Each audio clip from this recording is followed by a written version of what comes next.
Bonsoir et bienvenue sur NTD Actualité.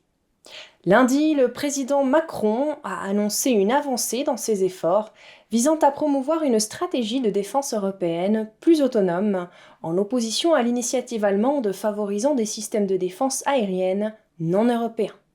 Plusieurs pays, dont la France, la Belgique et la Hongrie, envisagent l'acquisition conjointe du système de défense aérienne français Mistral en soutien à l'autonomie stratégique de l'Union européenne. Lundi, le président Emmanuel Macron a déclaré avoir fait des progrès pour convaincre certains alliés de l'UE d'envisager une stratégie de défense plus locale, contrairement à l'effort mené par l'Allemagne pour acheter conjointement des systèmes de défense aérienne en dehors d'Europe. L'Allemagne a contrarié la France en octobre, lorsqu'elle a annoncé un plan réunissant 14 alliés de l'OTAN pour acheter des systèmes provenant en partie des États-Unis et d'Israël, dans le but de protéger le territoire allié contre les attaques de missiles après l'invasion de l'Ukraine par la Russie. Depuis lors, quelques 17 pays, dont les États baltes, la Grande-Bretagne et plusieurs puissances d'Europe de l'Est, qui se tournent traditionnellement vers les États-Unis pour obtenir du matériel militaire, ont adhéré à l'initiative dite du bouclier du ciel européen. La semaine dernière, le Bundestag a approuvé le financement initial pour acquérir le système antimissile israélien Arrow 3, coûtant 4 milliards d'euros. Le système est équipé de radars, de lanceurs et de missiles guidés capables de neutraliser des cibles au-delà de l'atmosphère. Cette décision a causé une certaine irritation en France, qui préfère son système de défense aérien à portée moyenne, développé conjointement avec l'Italie.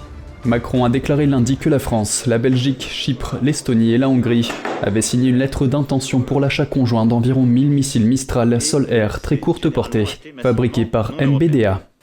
Et ce que montre l'Ukraine, c'est que nous ne pouvons donner avec certitude à Kiev ce que nous avons et que ce que nous produisons. Et ce qui nous vient de tiers non européens est moins maniable, d'évidence. Sujet au calendrier, au fil d'attente, aux priorités, parfois aux autorisations des pays tiers. De son côté, le ministre allemand de la Défense, Boris Pistorius, a déclaré que l'Allemagne n'était pas convaincue par le projet de défense aérienne européenne de Macron. Et une compagnie aérienne indienne a signé un accord pour la plus grosse commande d'avions de l'histoire. Cette commande permettra de répondre aux besoins de transport de l'Inde, dont l'économie est en plein essor et la population en pleine croissance. Airbus a annoncé la commande de 500 jets commerciaux. La compagnie aérienne indienne Indigo devrait recevoir les jets entre 2030 et 2035. Selon Airbus, cette commande établit le record du plus gros contrat d'achat unique dans l'histoire de l'aviation commerciale. Le site web d'Indigo indique qu'il s'agit de la plus grande compagnie aérienne indienne en termes de part de marché, avec 86 millions de passagers transportés au cours du dernier exercice financier. Elle a été fondée en 2006. Environ 75% des vols d'Indigo sont des vols intérieurs. Hier, la police française a perquisitionné le siège du comité d'organisation des Jeux Olympiques de Paris 2024 dans le cadre d'une affaire de détournement de fonds publics et de favoritisme. Les autorités ont déclaré que cette perquisition s'inscrivait dans le cadre d'une enquête sur la manière dont les contrats de construction, de parrainage et de services aux équipes ont été attribués.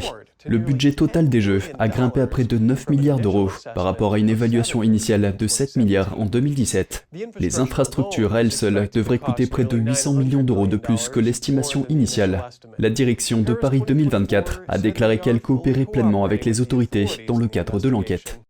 Et le fils du président Biden, Hunter, a l'intention de plaider coupable pour 2 délits fiscaux. Il a conclu un accord avec les procureurs fédéraux pour résoudre une accusation de port d'armes. On fait le point avec Iris Tao de NTD qui nous en dit plus depuis la Maison-Blanche. Les procureurs fédéraux ont accusé Hunter Biden de ne pas avoir payé l'impôt sur le revenu et d'avoir détenu illégalement une arme à feu tout en consommant de la drogue. D'après les documents judiciaires, Hunter Biden plaidera coupable pour les 2 délits fiscaux.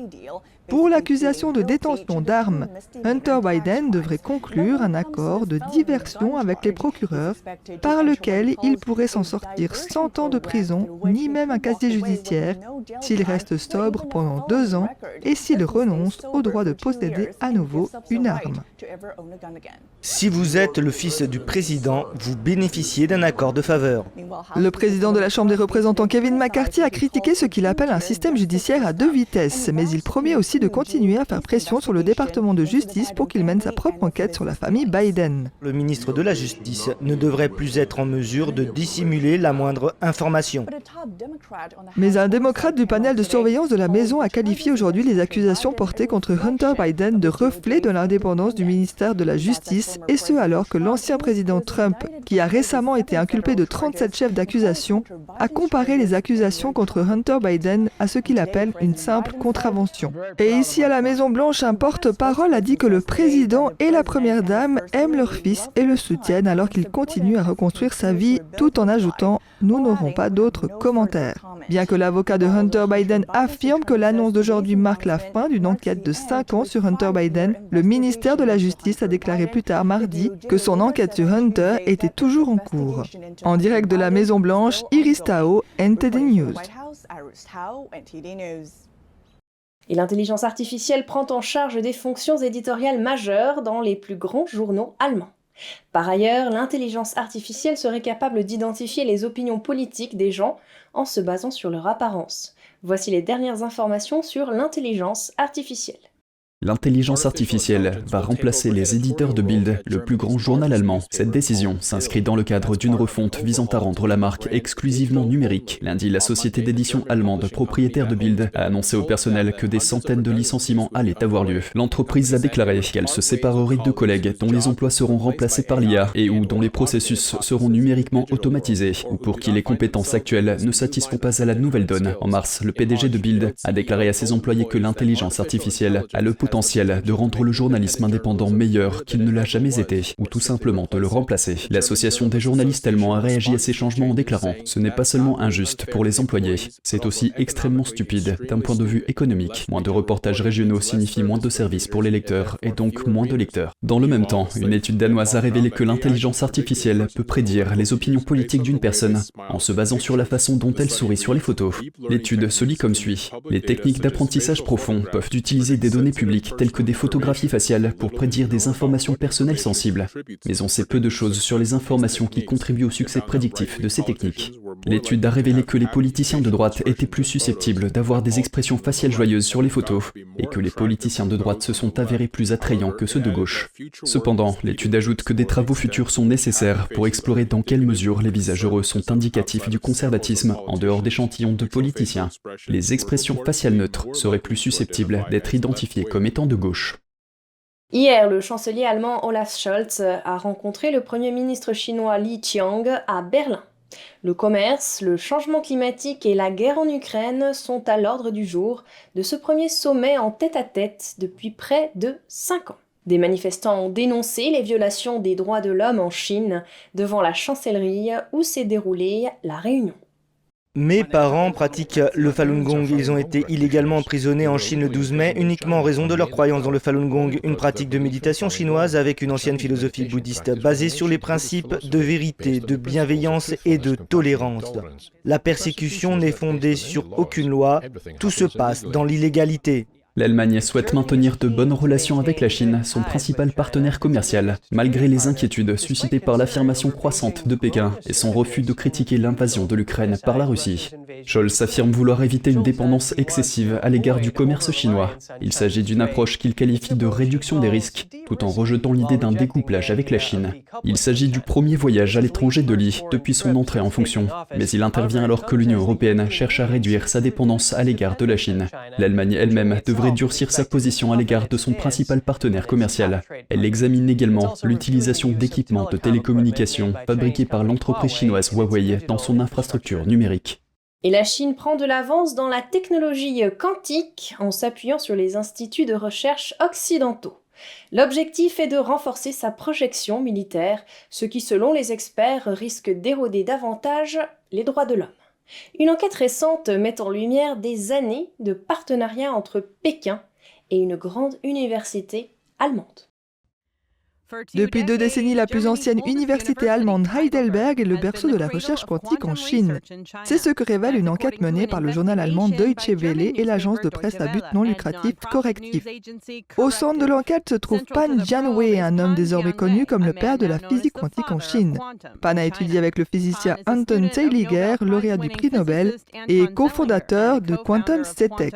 La start-up a été ajoutée à la liste des sanctions de Washington en 2021, prétendument pour avoir tenté d'obtenir le savoir-faire américain afin de soutenir l'armée du Parti communiste chinois. En 2003, Pan a rejoint l'université de Heidelberg pour y créer son propre laboratoire et sa propre équipe de recherche, tout en restant en contact étroit avec son alma mater, l'Université des sciences et de technologie de Chine, ou USTC.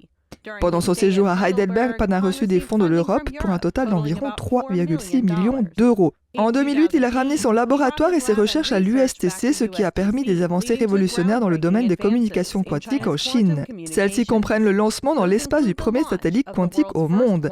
La communication quantique, largement utilisée dans les téléphones portables et les appareils de navigation, présente également un grand potentiel militaire, notamment en matière d'espionnage et de surveillance. Un rapport publié en 2020 par la société de sécurité américaine Strider a révélé les liens étroits entre l'USTC et Pan dans le secteur chinois de la défense. Le rapport décrit l'université de Heidelberg comme sans doute le partenaire étranger le plus important à l'origine des progrès rapides de la Chine dans les technologies quantiques à double usage. En outre, la société Quantum CTech de Pan est présente dans la province chinoise du Xinjiang, dans le nord-ouest du pays. Des fichiers de police ayant fait l'objet d'une fuite l'année dernière ont révélé des photos de milliers de Ouïghours détenus dans la région. Les experts craignent que Quantum CTech ne renforce encore l'emprise du régime sur le Xinjiang, ce qui rendrait les fuites moins probable à l'avenir. Et lundi, le dernier film de Mission Impossible, Dead Reckoning Partie 1, a été présenté en avant-première mondiale à Rome. Les stars ont rencontré des fans enthousiastes dans un lieu emblématique du film. Un reportage signé Andrew Thomas de NTD. Le 7e volet de la célèbre franchise Mission Impossible a été en partie tourné à Rome. Une folle poursuite en voiture a été filmée sur la place d'Espagne. La poursuite implique une scène où Hayley Atwell et Tom Cruise sont menottés ensemble au volant d'une minuscule Fiat 500 d'époque. Âgé de 56 ans, Tom Cruise est connu pour les nombreuses cascades qu'il réalise lui-même. Vous savez, ce film est une aventure épique.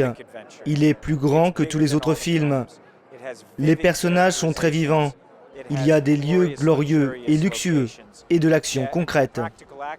Quel ami incroyable et quel mentor pour moi. Il est si professionnel. Lui et Chris McQuarrie ont pris grand soin de moi pour s'assurer que je me sente autonome en tant qu'actrice et aussi en tant que personnage dans cette franchise. Ce sont de vrais gentlemen. Dans le nouveau film, Ethan Hunt, le personnage de Cruise, retrouve ses collègues agents. Les personnages joués par Simpson Pegg, Ving Rhames et Rebecca Ferguson aident le protagoniste à détruire une cellule terroriste internationale et à éviter une catastrophe nucléaire.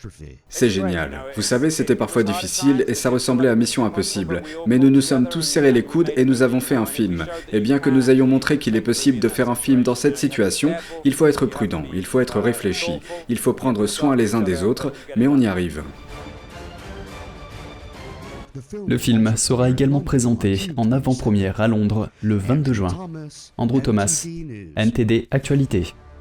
Et c'est ainsi que s'achève cette édition. Merci de l'avoir suivi. Je vous rappelle que vous pouvez retrouver tous les programmes de NTD sur Ganjing World, la plateforme 100% propre pour apprendre, partager, s'amuser ou être inspiré. Pour cela, il vous suffit de taper www.ganjing.com/fr ou de cliquer sur le lien qui se trouve sous notre vidéo YouTube. Demain, c'est Vladia Nutins qui reprend le flambeau pour une nouvelle édition. D'ici là, je vous souhaite à toutes et à tous, et au nom de toute l'équipe, une excellente soirée sur NTD.